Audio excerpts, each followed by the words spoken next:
Hello everyone. So we are discussing NCERT questions of the chapter Morphology of Flowering Plants, and in today's session we are going to discuss the question number 6. So the question is, take one flower of the family Solanaceae and write its semi-technical description. Also draw their floral diagram. तो बेटा इस question में हमें Solanaceae family का एक flower लेना है, उसका सेमी टेक्निकल डिस्क्रिप्शन बताना है और उसका फ्लोरल डायग्राम भी ड्रॉ करना है. So let's check the answer. तो बेटा सोलेनेसी फैमिली आपकी पोटैटो फैमिली होती है, जिसमें आपका पेटूनिया, दतूरा, ब्रिंजल, टोमेटो वगैरह भी आता है. तो आप इसकी फ्लावर के एग्जाम्पल के लिए पेटूनिया ले सकते हैं, वो इजीली अवेलेबल होता है, या फिर ब्रिंजल का फ्लावर ले सकते हैं या दतूरा का फ्लावर ले सकते हैं. क्लियर? तो सोलेनेसी फैमिली का सेमी टेक्निकल डिस्क्रिप्शन देख लेते हैं. इसको कॉमनली हम पोटैटो फैमिली बोलते हैं. ये ट्रॉपिकल रीजन, सब ट्रॉपिकल रीजन और टेम्परेट रीजन में पाई जाती है. इसके वेजिटेटिव कैरेक्टर की बात करते हैं. वेजिटेटिव कैरेक्टर आपको पता होना चाहिए कि हम स्टेम, रूट और लीव्स की बात कर रहे हैं, या फिर उसकी हैबिट कैसी है, वो हर्ब है, श्रब है या ट्री है. क्लियर? तो सोलेनेसी फैमिली की अगर बात करें तो ये मोस्टली हर्ब्स होते हैं, छोटे छोटे, या फिर श्रब्स झाड़ की फॉर्म में, और कभी कभी स्मॉल ट्रीज की फॉर्म में एग्जिस्ट करते हैं. अगर स्टेम की बात करें, इनकी स्टेम मोस्टली हर्बेशियस होती है और कभी कभी वुडी होती है. हर्बेशियस मतलब ग्रीन. एरियल होती है, इरेक्ट होती है, सिलेंड्रिकल होती है, ब्रांच्ड होती है, सॉलिड भी हो सकती है, हॉलो भी हो सकती है, हेयरी भी हो सकती है और ग्लैब्रस भी हो सकती है, यानी विदाउट हेयर भी हो सकती है. और पोटैटो में हमें पता है अंडरग्राउंड स्टेम होती है, यानी पोटैटो में स्टेम का मॉडिफिकेशन होता है और वो अंडरग्राउंड होती है और फूड को स्टोर करती है. पोटैटो का साइंटिफिक नेम लिखा हुआ है सोलेनम ट्यूबरोसम. ये तो हमें अब याद ही हो चुका होगा. Then leaves. लीव्स की बेटा जो फाइलोटेक्सी होती है वो ऑल्टरनेट होती है, यानी एक नोड से एक ही लीव अराइज होती है ऑल्टरनेट मैनर में. फिर सिंपल होती है, यानी कोई इंसिजन प्रेजेंट नहीं होती. कभी कभी पिन्नेटली कंपाउंड लीव्स प्रेजेंट होती हैं. पिन्नेटली कंपाउंड लीव्स क्या होती हैं, ये हम इस चैप्टर के फर्स्ट क्वेश्चन की वीडियो में डिस्कस कर चुके हैं. एक्स स्टिपुलेट होती है, यानी कोई भी स्टिप्यूल्स प्रेजेंट नहीं होते, और वेनेशन यानी वेन्स का अरेंजमेंट इनका रेटिकुलेट होता है. फिर फ्लोरल कैरेक्टर्स की बात करते हैं, यानी फ्लावर का अरेंजमेंट कैसा है, फ्लावर में जो वर्ल्स प्रेजेंट होते हैं उनका अरेंजमेंट कैसा है. तो इनफ्लोरेसेंस फ्लावर का अरेंजमेंट सॉलिटरी भी हो सकता है, एक्सिलरी और साइमोस भी हो सकता है, जैसे कि सोलेनम में. देन फ्लावर की अगर बात करें तो बाइसेक्सुअल होता है, यानी मेल और फीमेल रिप्रोडक्टिव ऑर्गन दोनों ही प्रेजेंट होते हैं. और एक्टिनोमॉर्फिक होता है, यानी हम अगर इसे किसी भी रेडियल हाफ से काटें तो फ्लावर दो इक्वल रेडियल हाफ्स में डिवाइड हो जाएगा. Then calyx. कैलिक्स में 5 सेपल्स होती हैं जो कि यूनाइटेड होती हैं, परसिस्टेंट होती हैं, जैसा कि आप टोमेटो और ब्रिंजल के ऊपर देख भी सकते हैं, उनसे उनकी सेपल्स जुड़ी होती हैं. देन उनका जो एस्टिवेशन होता है वो वेलवेट टाइप का होता है. Then Corolla. कोरोला में 5 पेटल्स होती हैं, वो भी यूनाइटेड होती हैं और उनका भी वेलवेट एस्टिवेशन होता है. Then androecium. एंड्रोशियम में बेटा 5 स्टेमेंस होती हैं और वो एपिपेटलस कंडीशन में होती हैं, यानी जो स्टेमेंस होंगी वो पेटल से अटैच्ड होंगी. देन गाइनोशियम बेटा बाइकार्पेलरी होती है, यानी 2 कार्पल्स प्रेजेंट होंगी जो कि ऑब्लिगेटली प्लेस्ड होंगी. सिनकार्पस होगी, यानी कार्पल्स फ्यूज्ड होंगी. ओवरी सुपीरियर होगी, यानी ओवरी फ्लावर में हाईएस्ट पोजीशन ऑक्यूपाई करेगी.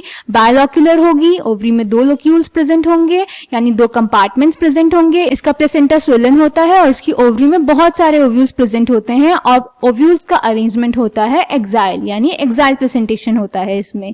देन फ्रूट्स की अगर बात करें तो फ्रूट्स इनके बेरी फॉर्म में भी हो सकते हैं और कैप्सूल फॉर्म में भी हो सकते हैं.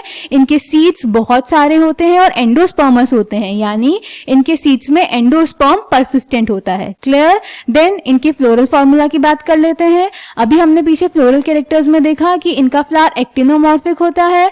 तो एक्टिनोमॉर्फिक के लिए हमें पता है कि ये सिंबल यूज होता है सर्कल, और सर्कल में प्लस का साइन. देन बायसेक्सुअल होते हैं. फिर कैलिक्स के लिए हम के यूज करते हैं, और इनके जो कैलिक्स हैं उसमें 5 सेपल्स होती हैं जो कि यूनाइटेड हैं, तो इसीलिए ये ब्रैकेट के अंदर लिखे गए हैं.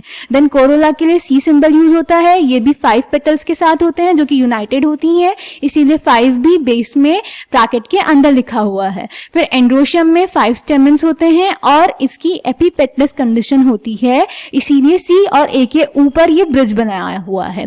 देन गाइनोशियम गाइनोशियम को G से रिप्रेजेंट करते हैं, सुपीरियर ओवरी होती है इसीलिए इसके नीचे लाइन बनाई गई है, 2 कार्पल्स होती हैं तो 2 लिखा है, और सिनकार्पस कंडीशन है यानी फ्यूज्ड है इसीलिए ब्रैकेट के अंदर लिखा है। क्लियर?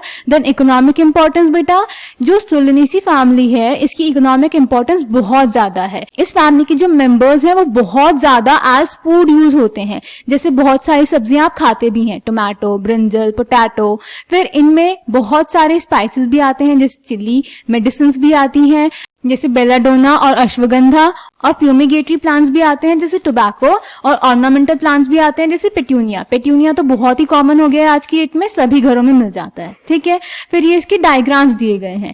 ए डायग्राम में आपको एक पूरा ही फ्लावर का ट्विग दिखाया गया है कि कैसे कैसे फ्लावर्स का अरेंजमेंट है, लीव्स का अरेंजमेंट है।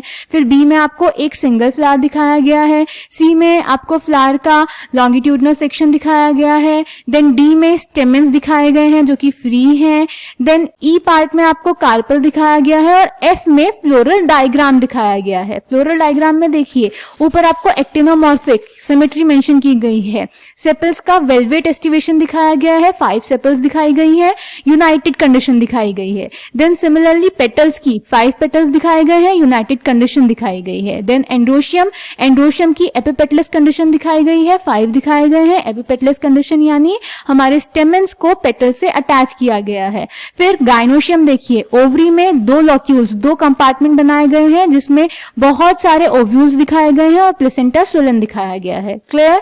तो ये है बेटा आपकी Solanaceae family. So answer number 6 is Solanaceae. It is a large family commonly called as the potato family. It is widely distributed in tropics, subtropics and even temperate zones. Vegetative characters: plants mostly herbs, shrubs and rarely small trees. Stem herbaceous, rarely woody, aerial, erect, cylindrical, branched, solid or hollow, hairy or glabrous. Underground stem in potato जिसका scientific name होता है Solanum tuberosum. Then leaves alternate, simple, rarely pinnately compound, exstipulate, venation, reticulate. Then floral characters: inflorescence solitary, axillary or cymose as in Solanum.